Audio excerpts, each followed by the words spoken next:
I can fully understand why Simon Eccles identified patient access to their records as his number one priority. I would actually particularly focus on the need to recognise that going digital is a core part of our business, because that's the foundational piece that enables everything else. And from an Elsevier perspective, our focus is all about allowing clinicians to embed evidence-based practice into their everyday workflow. And if you don't have the solid foundations of a digital system in place, it's incredibly difficult to embed good clinical decision support.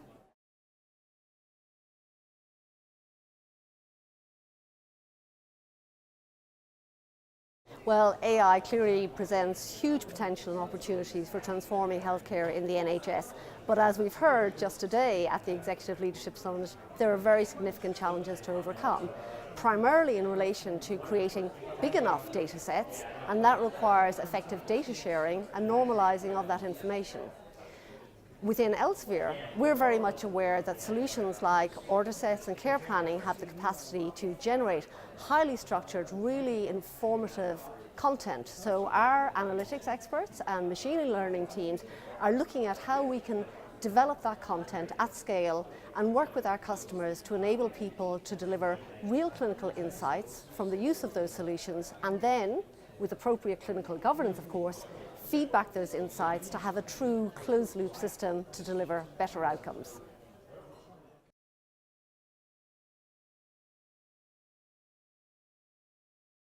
I think it's really important that we look at that from three dimensions. So first of all, from the perspective of the clinicians, the really exciting developments are going to be about enabling clinicians to deliver truly personalised care.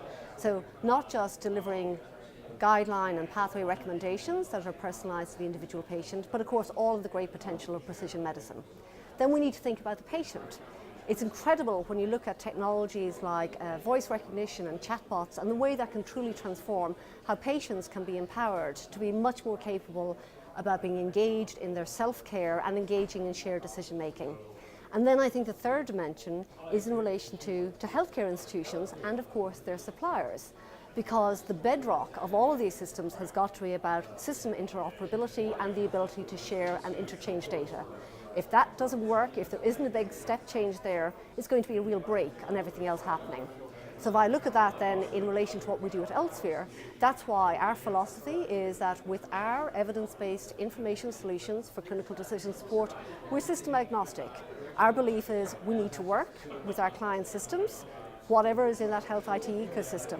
And the question then really is, for those principal system providers, are they able to enable that interoperability to deliver best outcomes?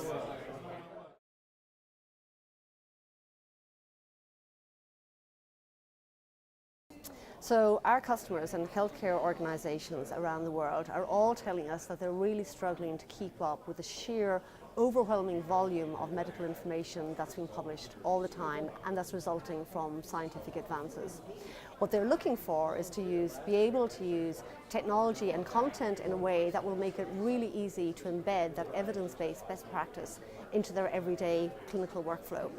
And to do that, Elsevier offers a very broad range of solutions, all the way from our online referential solution, Clinical Key. It's the ultimate guide to every medical and every surgical specialty, used in over 4,000 healthcare institutions around the world, through to our clinical decision support solutions like order sets and care plans. And those are designed for actually embedding into electronic healthcare record systems, so really embedding evidence-based care into the health IT systems and helping our customers to achieve HIMSS Level 6 certification and beyond.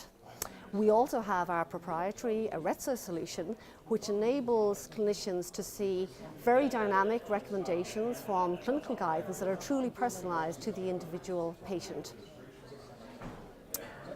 One of the things that we saw at the Executive Leadership Summit today, we had a really lively debate within our workshop, and what that really highlighted is the degree to which, of course, it's not just about technology and having fantastic evidence-based information solutions available to clinicians. There are huge challenges still in relation to the culture of an organisation and how you deliver that transformation in how healthcare is delivered. So we're very keen on working really closely with our customers to help add that value for them throughout all parts of their journey to digital maturity.